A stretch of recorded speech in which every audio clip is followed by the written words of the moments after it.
I just moved here from the backwoods of Missouri. I had a farm. It was miles and miles away from civilization. And I'd like to share just a little bit about myself. I have had the worst streak of luck with wives of anyone I've ever known. I know everyone thinks I'm teasing, and I'm really not. Where I lived, it was real popular in both the spring and fall to hunt mushrooms. Well, unfortunately, my first two wives, they both died from eating poison mushrooms. It was so tragic. I was so sad. Anyway, the third one, she died of strangulation because she wouldn't eat her mushrooms. No, all joking aside, I did actually own a farm there, and I recently moved here, and I just bought a hog farm, and I had no idea what hard work it is.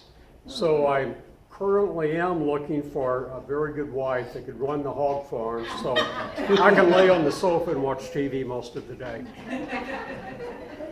Then she could come home and fix dinner when she's done. You can have my ex-wife. Good. Anyway, it looks like Dan's about ready here. So much for my entertainment. Thank you. You good, Dan? You know, we've talked about our AI for years and years and years, before we even knew what it was. Remember, like the Jetsons, when they had the little vacuum, you know, the robots running around and all that? That was all AI before we had AI. So there was a movie back in 1968, it came out, 2001, A Space Odyssey. You guys remember that? Yeah. All right, I'm going to play a clip from that, and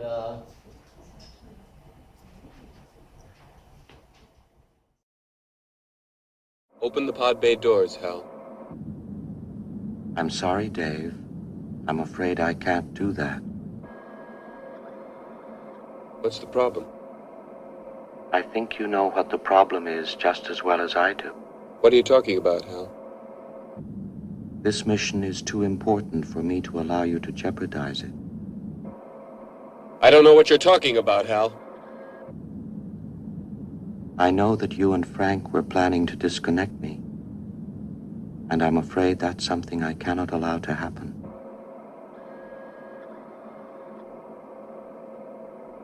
Where the hell did you get that idea, Hal? Dave, although you took very thorough precautions in the pod against my hearing you, I could see your lips move.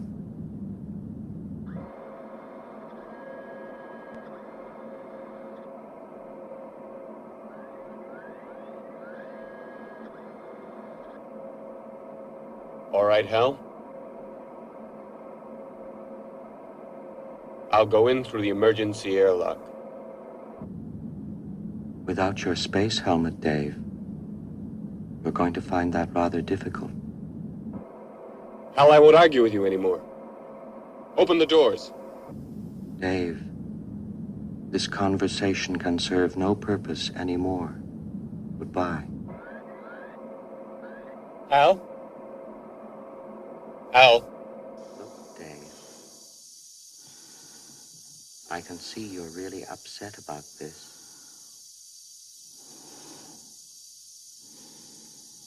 I honestly think you ought to sit down calmly, take a stress pill, and think things over.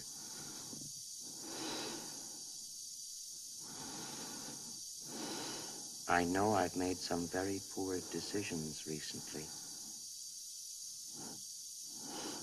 but I can give you my complete assurance that my work will be back to normal. basically what the computer had done, and again, we didn't know that was AI back in 1968 by that name, but those of us who were around back then, remember the thing was computers are going to take over everything, and they're going to take over the world and run the world, and well, we're getting a lot closer to that. We really are. Anyway, basically with AI, they're using, big, huge computers that take up buildings and buildings and buildings to basically do what we do with these little brains in here. So where, Microsoft and Google and these other companies have these humongous data centers, they still can't quite do what this brain can do. And but they're working on it. Who was it? Was it Musk that wants to be able to implant chips into human brains? And it's all for a good cause, isn't it? It's all for the betterment of humanity. We can diagnose diseases and we can treat psychological disorders but there's always that but in there. There's always that ulterior motive. So AI, artificial intelligence, processes huge amount of data that are fed into it. They're always feeding new data into this thing. There was recalls back to mind. Oh, I forget what the name of the movie was. It was like probably in the 90s, maybe, and there was a little robot that was running around, and he kept up. He took in everything, and his thing was input. Terminator. Huh? Terminator. No, it wasn't the Terminator. It was kind of, huh? Wally? Might have been Wally. Yeah, it was like always sucking in input, and that's what these data centers do. And then it uses this data that it brings in to make decisions and judgments. One of the things that, when the storms are out at sea, right, they come on TV and they show you the spaghetti models. That's all algorithms, that's all artificial intelligence, because they feed into the system, they feed all the parameters, okay? All the parameters from hurricanes in the past. They take all the weather data, the current weather data, and they have these computers come up with where they think this hurricane is going to go or this tropical cyclone. That's all artificial intelligence. And, basically algorithms are specific rules that are set up for this machine to do what it's going to do, for it to make its decisions. And it learns from the inputted data, and it kind of starts to do things on its own. So, and an idea is, for instance, you feed it, to kind of simplify, feed it images of, say, dogs and cats. Okay, feed it thousands and thousands of images, and that way, when a picture is presented to the computer or the server, it can say, well, that's a dog or that's a cat. And down the line, it can say, well, that's a Chihuahua or that's a, whatever, the tabby cat or whatever. So the more input and it's what we do. That's what we do. Every moment of our lives, we're taking things in. But again, we have something the size of a cantaloupe, and it takes them humongous data centers to do that. And this is Microsoft has a data center in Chicago. This is just one little aspect of it. I hope I can bring this up automatically or not. No. I mean, I can bring it up here, but it's not going to display.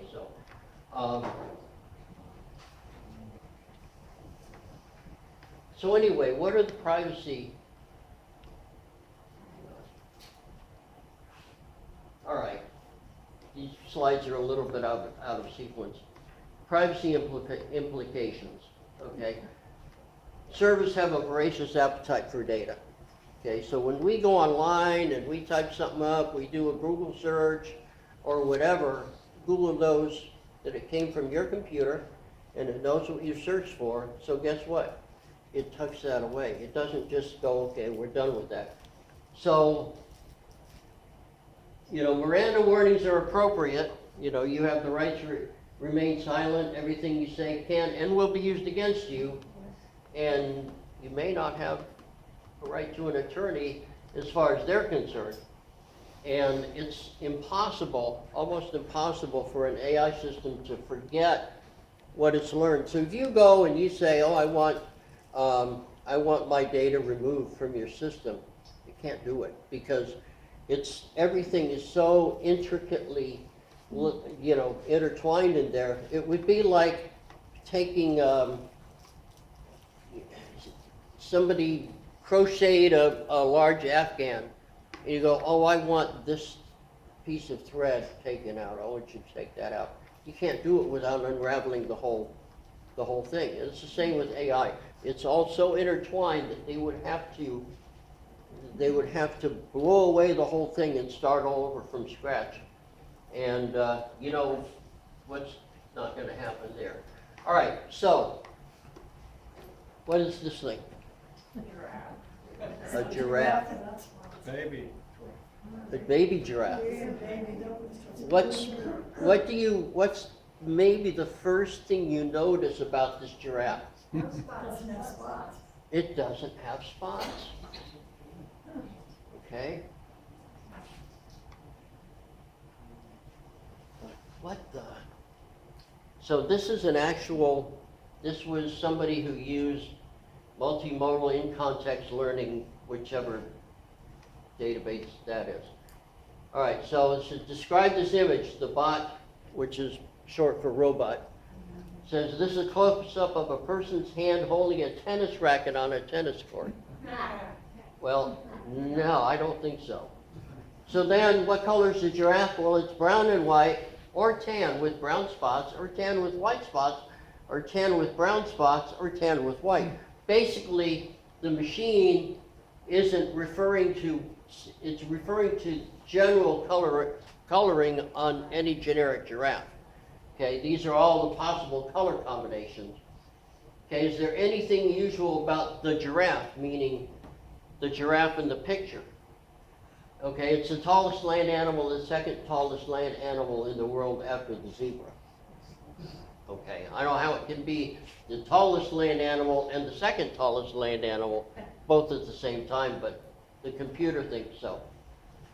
And is there anything unusual about the giraffe? The giraffe in this image is standing on its hind legs, or it is standing on its hind legs. So, as smart as these systems are, they're not as smart as, but they're getting there. All right, this is Instruct BLIP or Instruct Blip. That's another system. Describe the image. The image features a young giraffe standing at the edge of a fenced-in area near a gravel surface. It appears to be in a playful and curious mood as it stares at something outside the fence. Well, it's actually looking back here, and it's on this side of the fence. As if you get close, you can see. There are two chairs placed in the background on opposite sides of the image, and a person stands in a gray shirt located, I don't know where the machine saw all that stuff. And a small pink umbrella lies on the ground, partially hidden. Is there anything unusual about the giraffe? It's unusually large, as it is only a baby, and yet appears to be standing in a fenced area. This is a rare sight and an opportunity to observe a young giraffe up close. It's also unusual that such a wild animal like a giraffe is alive and on display in a controlled environment, etc., etc. So again, it's not always real smart. Okay, moving on back to the other thing. There's an online magazine called Vox.com, and apparently in July, these companies came up with a voluntary system to basically an ethical system. The idea is to keep the government out of it. Okay, which a lot of times can be a good idea to keep the government out of things. However, this agreement was come up with by these companies that own and control this stuff, and they want to set up the rules and the ethics without any input basically from the government or from the public. So, and it says not include government monitoring and enforcement provisions, okay, to ensure that companies are keeping up their end of the bargain and punish them if they aren't. It shows how then it says, it shows how the government is aware of its responsibility to protect citizens from potentially dangerous technology. And I said, what? What does this even mean? That looks to me like double talk, double speak. Anyway, what they do is involves extensive security testing, and they're saying cybersecurity will be a priority. They're talking about maybe if you use AI to write something or to come up with a picture or something, maybe putting some kind of a watermark to warn when contact is AI generated. Okay, that's fine. Research possible harms and use their products to help society. There we go. It's all for the good, the common good. We're going to cure cancer or fix climate change. But there's nothing in there that I know of that is geared toward protecting your privacy and my privacy. Right. Can I mention something, Dan? I'm sorry? I noticed this week I was uploading a book of my own, and KDP now has added one question in the setup, and that is any content in this book AI generated, yes or no? So how, I know, Joanne told me that. So how are they going to know? Is an honest person going to answer? That's right. And what if you say yes? What then? I don't know. It says, if you That- say yes, it further asks, is it related to your cover? Is it related to the content? Is it related to, so it dives deeper when you say Okay, yes. so they don't automatically just boot your thing out and go, so sorry, too bad, so No, they're sad. gonna mark it. Okay, They might eventually boot it, but yeah, they're not saying that they're booting it now. So they're just information. seeking. Identify it like on the website or on your book. That's something about this book with AI generated. Got it. Interesting. okay, interesting. That would Yeah. call for further looking into. Because, as we'll see in a little bit, AI isn't really good at detecting AI. Okay. That's the biggest thing. There you go. Okay, so how can we use AI in our writing? Can we do it, and how can we do it? Okay, the first thing that came, and I'm going to tell you, okay, a little secret It here, already does it. huh? It already does it. When I sat down to do this, I went to, I think it was Bing. They use some GPT, and there's another one. So I said, I put in a query about, I have to do a presentation for writers about using artificial intelligence, and it spit out a whole bunch of stuff. Some of it was gibberish, some of it was pretty good. This slide actually came from my query, so that is AI generated. So AI tells us that it's good for generating ideas. Okay. I guess you would go, hey, I've got an idea for a book, or I need an idea for a book. Maybe a few words about what you want to have happen in the book. Okay. Generating content, I don't think it's ready for prime time for that yet, and I'll show you a little bit. coming up. Summarizing, that's actually pretty good. I took Joanne's latest novel, and I kind of typed in a little summary of it to get a blurb, and it actually did a pretty good job with that. It can recommend research, because what it does is it goes to all the sources that it knows, and it'll come up with like footnotes as to where it found certain things. So for researching, it's actually a pretty good thing. It works out pretty well.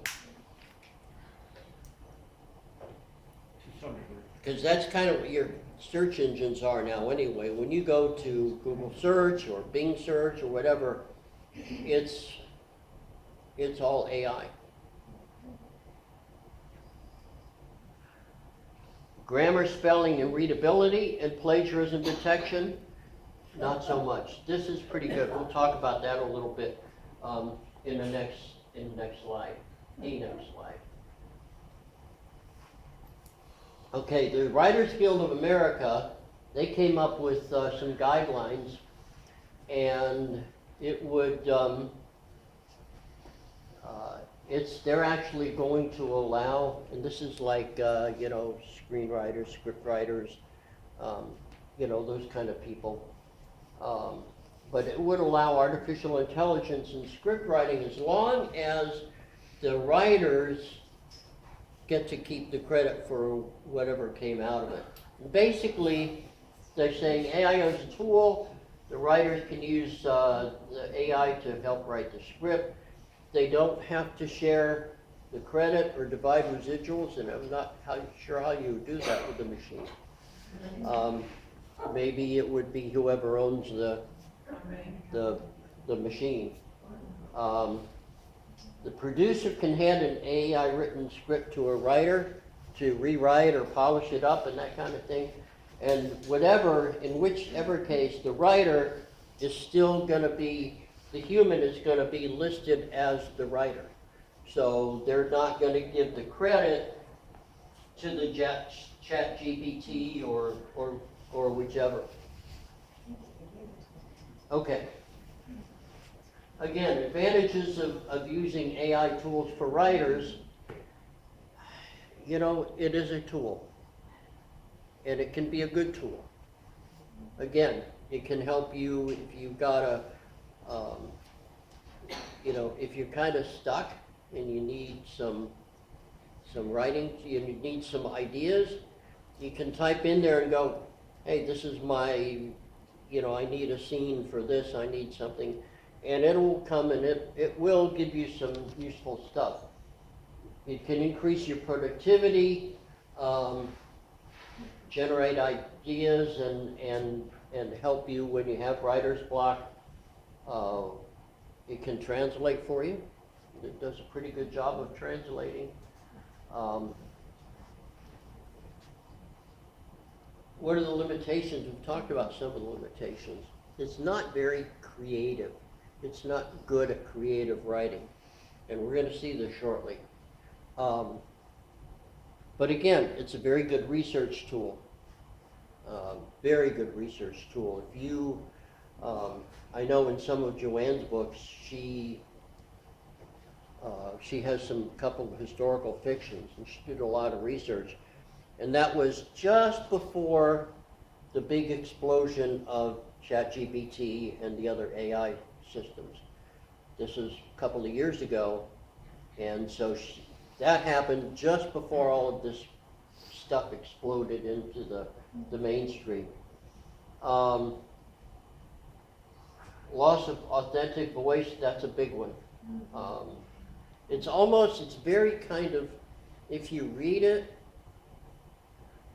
it's almost obvious it was written by a machine. Reliability and accuracy concerns, this is a big one. And then ethical considerations, if you go and you have something, because eventually it's going to get a lot better. Okay, we're still kind of at the beginning stages. As time goes on, it's going to get better. And some of these problems and issues that we're talking about now are gonna go away, especially with paid versions. And eventually you're gonna be able to have, say, a novel written totally by the machine. I don't think we're there yet. I think we're far from there. But it's heading in that direction.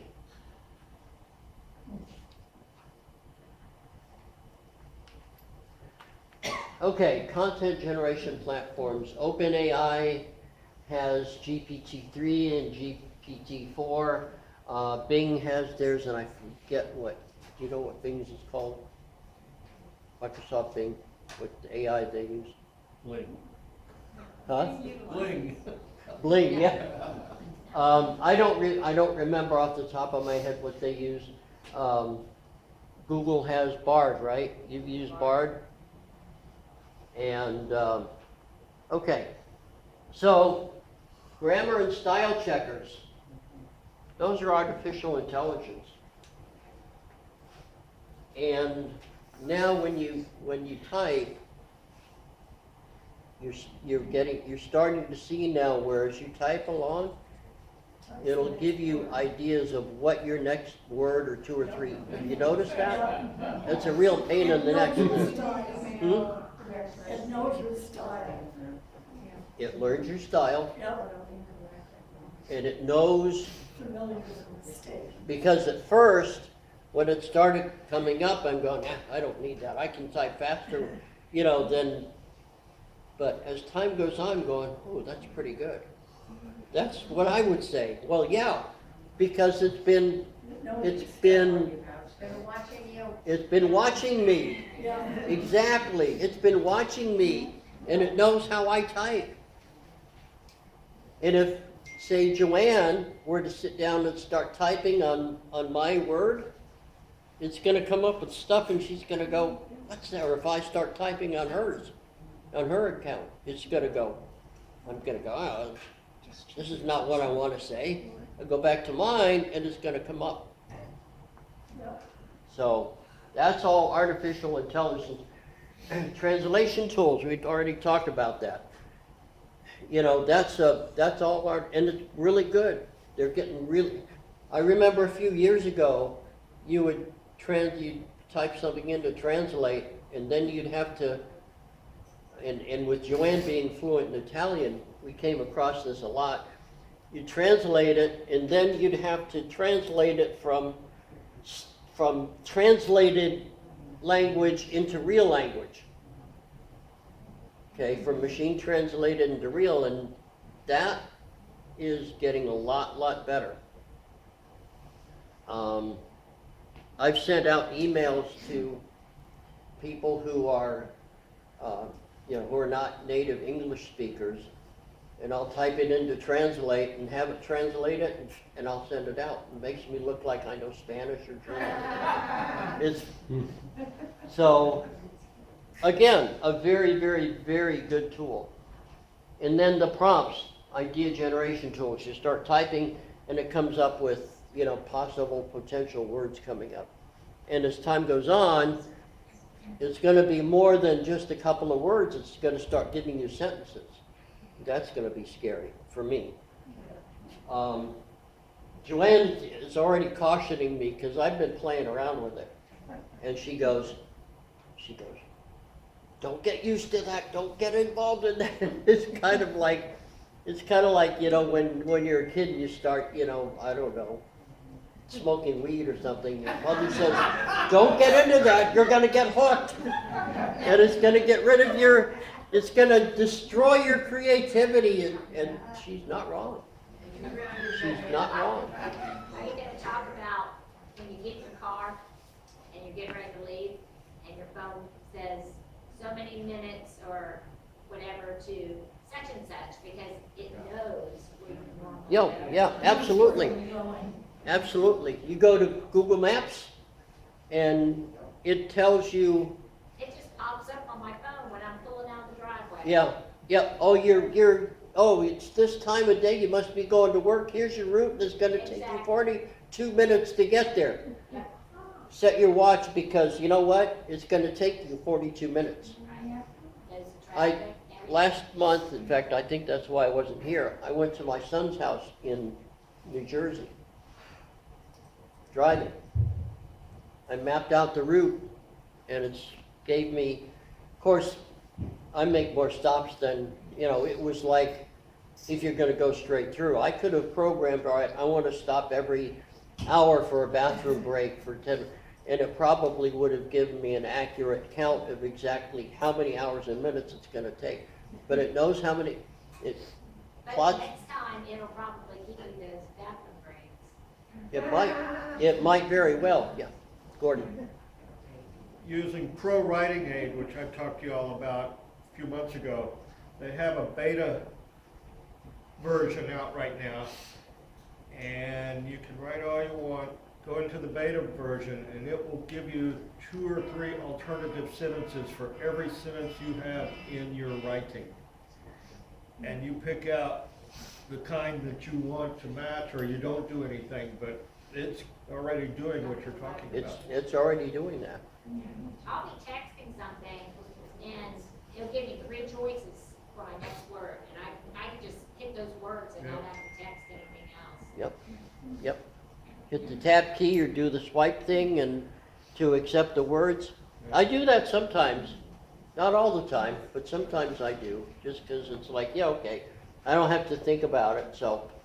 But again, like Joanne says, be very, very careful, because the more thinking it does, the less thinking this thing does, and who's gonna win then? So this thing works because we make it work. If we sit back, and that's why they tell people who get to my age, okay, do things that are mentally stimulating, do crossword puzzles, do word choice, do mathematics, do something to make your brain work, because otherwise you're gonna turn into a blob somewhere. You were gonna say something. Yeah, I use AI all the time with my clients Mm-hmm. for ideas, and there's a lot of things you can use it for to save a lot of time. Obviously, all of your concerns are valid. I just wanted to give one example of how I used it just a couple days ago. I was writing a speech. I wrote my speech a week ago, and I had to give it on Friday, and I hadn't finished it, and I had a crazy week. And I was in a hurry, so I put my speech into it, and I said, give me a conclusion. And it gave me a really good conclusion for the speech that I had written. Of course, I didn't just copy and paste it and say that. I took those ideas, the ideas for the conclusion, and then I rewrote it in my voice. In your voice. But it In came your up with, minute, it came your up with style. great ideas just like that for me, and I got my speech done, and I really ended it with impact. And What was the genre of your speech?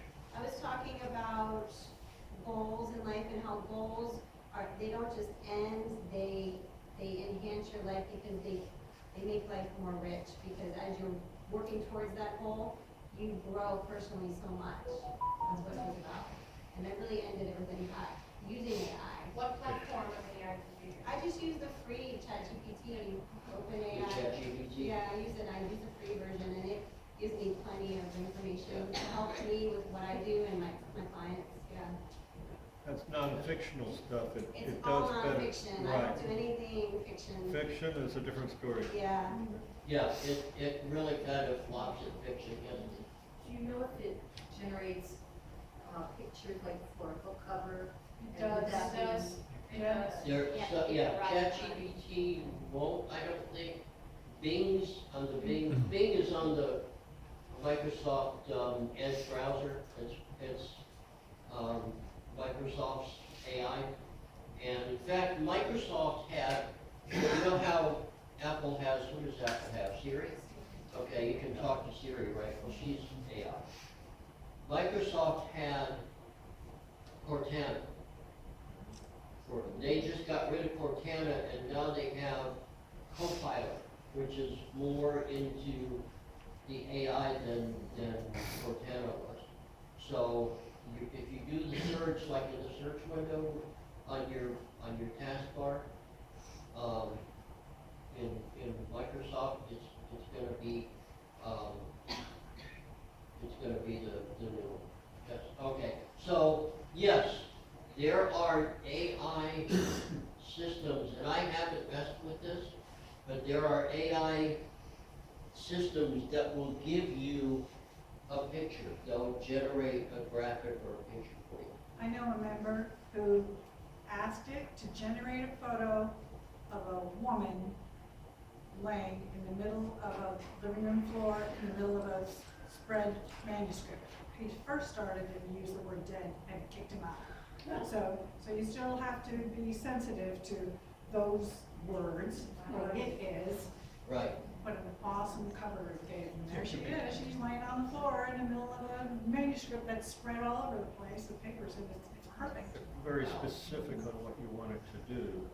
And if you leave general comments or questions, it won't be as good, but the more you can tell it, the better it is. Cindy, what platform did you use if you know? Oh, he used, I'm pretty sure he used Bing, Okay, whatever Bing is using. okay. Okay.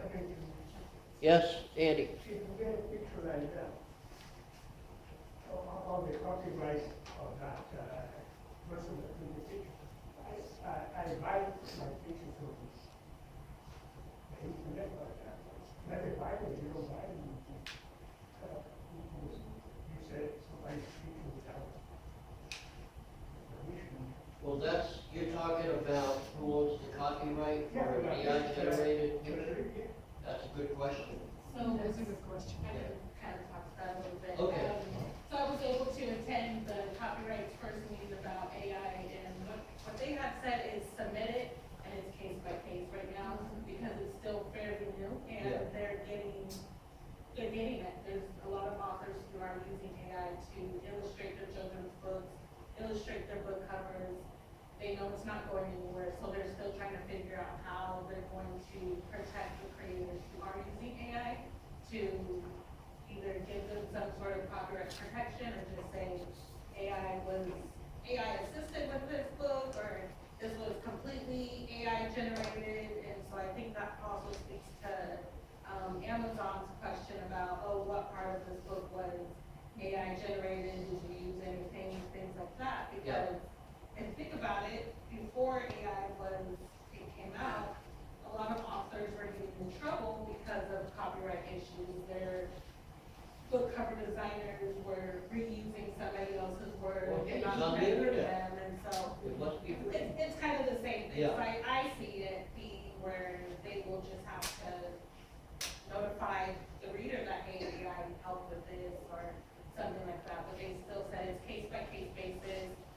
Submit your book and they'll let you know, yes, this can be copyright protected, or no, you have to go back and edit it. They'll give you a response to tell you what you have to do to the book in order for it to be copyrighted. Okay, was Yeah. that a They seminar? had an open forum a couple months ago. I wanna say this was in April of this year, the Copyright Office, US Copyright Office. Really? And so it might still be up on their website. Was I it know- like a webinar? Or It was a webinar, it was really good. The National Writers Guild, they had some people there. There was different authors, there were lawyers that were part of it. And everybody chimed in and they said, you know what, it's too new for us to make a decision in this meeting. We'll keep updating you guys, and so I would recommend that you sign up for their newsletter, because they send out stuff every now and then saying, come to the open forum, share your ideas, and So even the It's pretty US good. copyright Even office the US doesn't copyright, they're saying- doesn't have a good answer. they can't tell you, they cannot tell you yet, yeah. Well, I mean, from what she's saying, I mean, all of us here, we hear this conversation, and we all think, that's a great idea. And we all go to our respective phones and we ask AI to make a picture. So, you're gonna get the same picture, you get variation of the same picture, are they gonna be close enough that somebody can say, hey, you took my picture? I I don't know. don't think so. I don't think so. I mean, if AI's gonna say, well, I just gave this guy a red shirt, so I'm gonna give this guy a green shirt, let's go use the same picture, because the instructions, because everybody heard the same conversation and fed in the same ideas. You know what? That's a grand idea, and I'll work with you on that. If we want to get 2 or 3 people together, or 4, That's a good idea. and come up with a common, with the same Data. criteria, and then that's a good, I that's may a be great wrong, but idea. if we all ask the same question on a different device. Right. I think we're all gonna get a different picture. I think we're gonna get a different, but you know what, I'll bet it's gonna be similar. Well, there's a lot of similarities in the To world. know is like, if you did an illustration for one book, and then do another book that has the same characters, as it maybe the children's book writer, will you get the same thing, and also will the first set of books be okay, but then down the line, if you don't have the copyright laws, applied to it? We're talking about the same picture, Yeah, you can save your character and use your character throughout your book. And have it for the next time, for the next Your book. graphic. You can, yeah, you can get your graphic and then have but it. then about the copyright laws, I'm not like, maybe this year it would be acceptable, but then 3 years down the line, you're using that graphic somewhere else. Well, Yeah, kind you of can't- once it's yours, it's yours. Yeah. But that, at one point you had there, that you kind of skipped over, was about plagiarism. And it doesn't do a good job with that.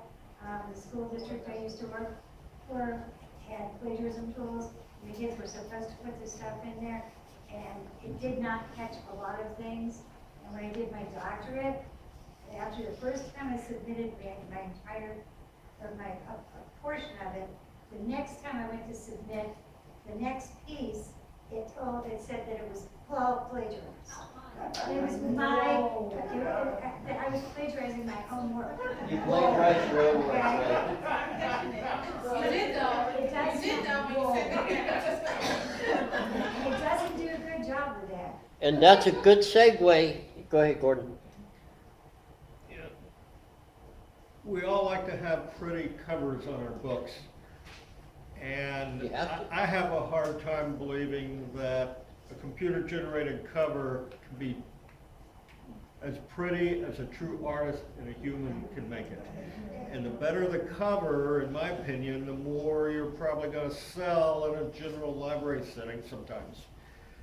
You're talking $15. You go to Fiverr, you get a real artist to make a beautiful cover, or you can be cheap and go get the free one, and it may or may not make a difference, but it's gonna come down to your individual decisions as to what you want there. Well, how do you know Fiverr's not using AI? There you go. They probably are. You can tell a difference, I think, in true art that I've had put on my book covers, and yeah, maybe in the future it will get that good, but it's not there now. So I went to Fiverr for this book cover, and he was overseas, I don't know where, I forget where. I have zero idea how he created this. I don't know. Is this AI generated? Maybe, it could be, but he created it and formatted it for printing and did all that for me. Did and all the rest of $50. that, besides So- just the picture. Really pretty cover, it's a nice cover. But that's why people do it, because it's not expensive, and I'm not gifted in this area. Right. You know, It's I'm gifted in artwork. the words, I'm not gifted in this. Yes, sir. Yeah, I will say, so, for book cover design, for book cover designs, I know that a lot of book cover designers were having issues with, getting variations of stock photos.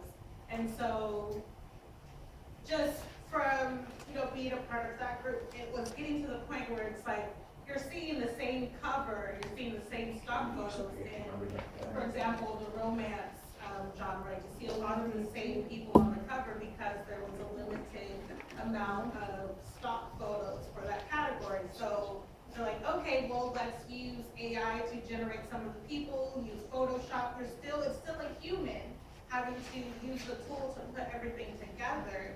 And so they're saying, well, this is gonna be more beneficial because then we can have different variations of covers. You're not gonna have the same 20 models on romance book covers like it was in the past. And so they're saying, okay, this gives, you can hire a human to do it, but it gives them more options for like that cover, for example.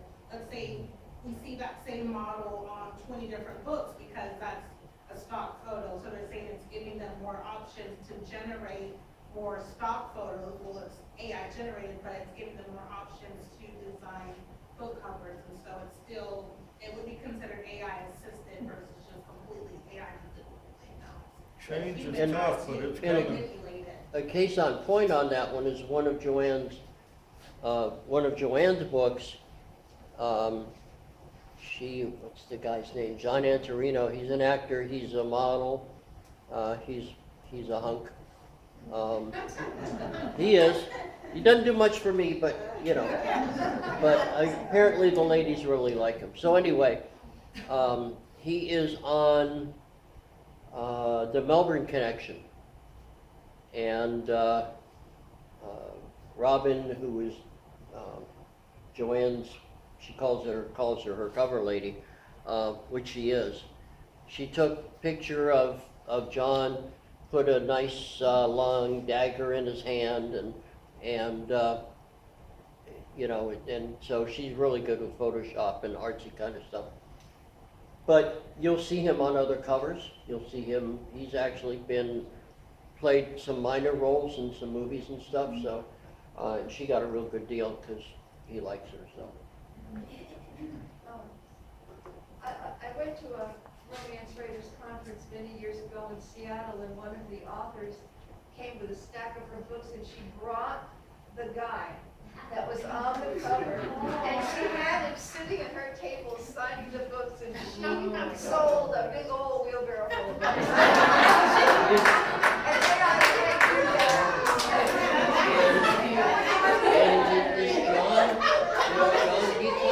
He comes over here.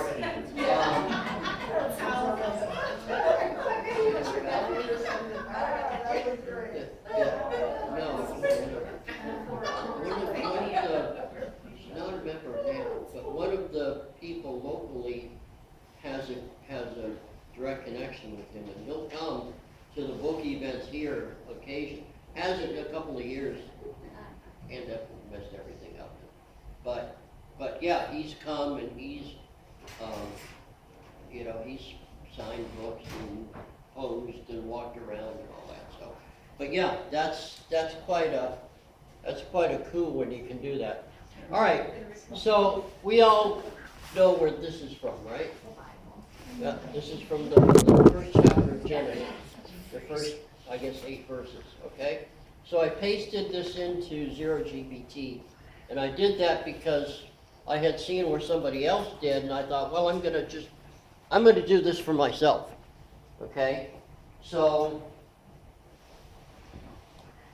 here's what it says. Your text is 89.61% AI GPT.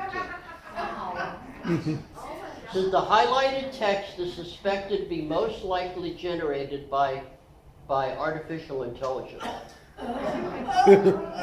Joanne said, well, AI in that case should be almighty intelligence, right? So that is what we're talking about when we're saying, who was it that said that it was you, said that it's terrible at finding plagiarism, and it is. And the problem is that some of these teachers and professors have jumped on this, oh, I'm going to feed this term paper, this research paper into AI and see if, because it's going to tell me if it's, no, it's wrong. And people who used AI come up with their reports are gonna skate by, and the people who it came out of here, it's gonna get flagged as AI. Okay? In short, they don't work. They don't work. Okay? Even OpenAI in their frequently asked questions, whether AI detectors work, the short answer is no. So AI writing detectors have been referred to as snake oil. OpenAI says their own ChatGPT has no knowledge of what content could be AI generated. It will make up responses. Remember, if it doesn't have the answer, it'll always give you an answer. If it has to, it's gonna make something up. Okay? In May, okay, it'll make up responses to questions like, did you write this? And these responses are not ransom, they're random, that should be a D, and have no basis in fact. Wow. Ars Technica is another publication, and they reported in May that a lawyer, Stephen Schwartz, and I had heard this story. And it might have been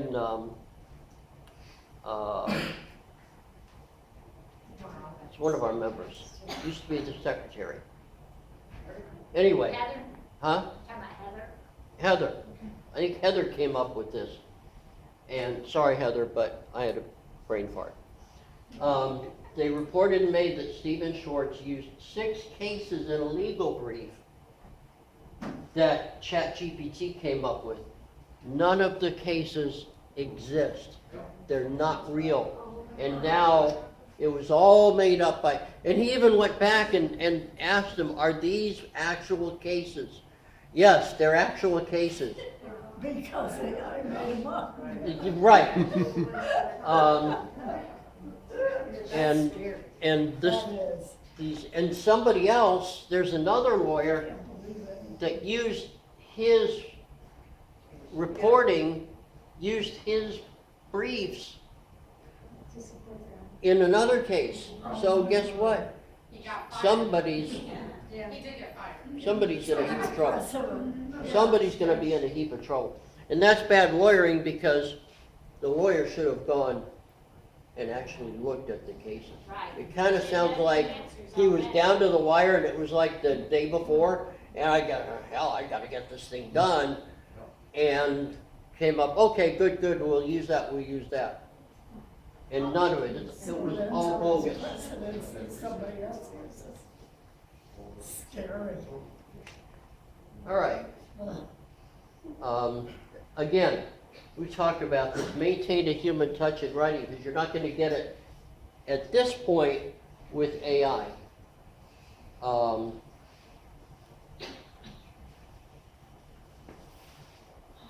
A good thing, combine AI assistance with your creative input. That's valid. Review it for content, coherence, and style, because a lot of the stuff that I've seen pop up, you look at it, and look at the giraffe thing. Yeah. Makes no sense. Ethical considerations, we talked about that. Who owns the copyright? Is it ethical for me to come up with a book or a chapter that's mostly written by some computer somewhere? You know, and a lot of these questions are there. There's no firm answer yet on a lot of them. But always disclose the use of AI-generated content. You're better off that way. You know, if you go and you say, hey, you know what, yeah, I used AI to help develop my characters, or I used AI to write this chapter 5 or whatever. You know, be honest. How do you define AI? How do you define AI? Well, it's Grammarly AI? Grammarly is AI. Is the spell checker in Word AI? I believe it is. I believe that it And is. sometimes it's wrong. Yeah, so, So now you're saying that we need to fess up to that in everything? Anything you write on a computer. so there's degrees that are continually evolving and improving. Right. At what point does it become insulting or dangerous to our intelligence or acceptable to our education? You know, it's a growing issue there. Yeah. I mean, it was not all that long ago that when you typed something, you typed a book or something, you had to go through and you had to proofread it using eyes and read it using ears. And of course, Word now has the read aloud. You guys all know about the read aloud? Right. Okay. Joanne uses it a lot. Is that AI? It might be. On the positive side, when I used the beta for Pro Writing Aid, everything that came out of there was grammatically correct, spell correct, punctuated correct, and all those things that made my earlier works look lousy were fixed. But then you're left with the issues of character and the human issue things that can make a difference. Yes, sir. I read a book years ago written by a guy who wrote term papers and theses and dissertations for college students going after their master's. And he wrote a whole book about it, nonfiction book, just chapter after chapter, and they paid him hundreds of dollars. So that's not AI. However, it would be undetected. But people, there are still people doing that too. Sure. So, yeah. Absolutely, yes. I believe it was New York this year that actually had a bill written totally from AI. It was a short bill and it didn't say or do a whole lot. But yes, so the legislative is already, starting to use it. And also this week, Elon Musk, and all, I don't know how many, 20 some or more, of the AI guys were at Congress at a hearing, and they all raised their hand when asked, does the government need to make regulation, and they all raised their hand. Yeah, there needs to be some rules come up with, and again, I'm not always a big fan of the government needs to make rules and regulations, but maybe in this case. So here's something Joanne did to me. She gave to Google Bard a prompt. Please write a short story. Here's the plot. Nobleman Henry wants to buy a necklace, and this actually is, well, anyway, something she's working on. Charles passed before their marriage. Catherine kept the necklace in the safe. Henry contacts them. So it's a summary, okay? Henry hires 3 thieves to steal the necklace. One of the thieves has a gun and shoots Elizabeth. Okay, so here is,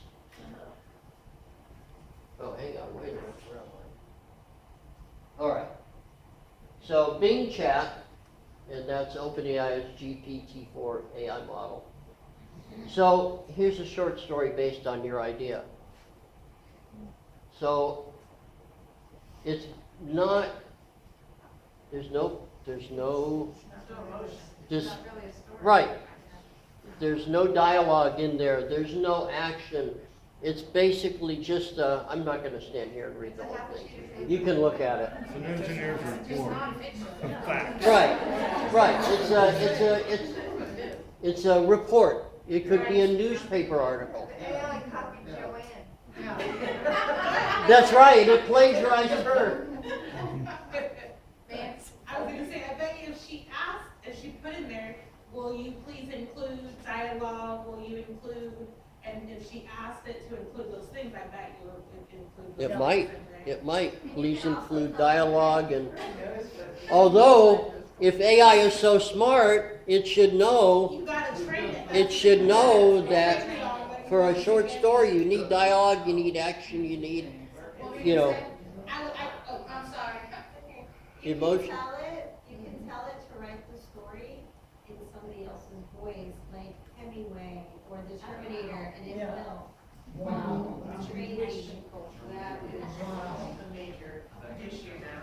So I can Yeah. say, please write this story in the voice of Stephen King, and I've just basically plagiarized Stephen King.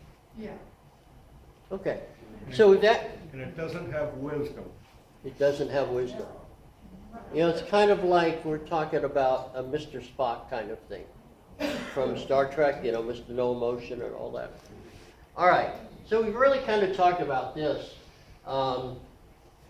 We've already talked about kind of where it's going and its effects on the writing landscape.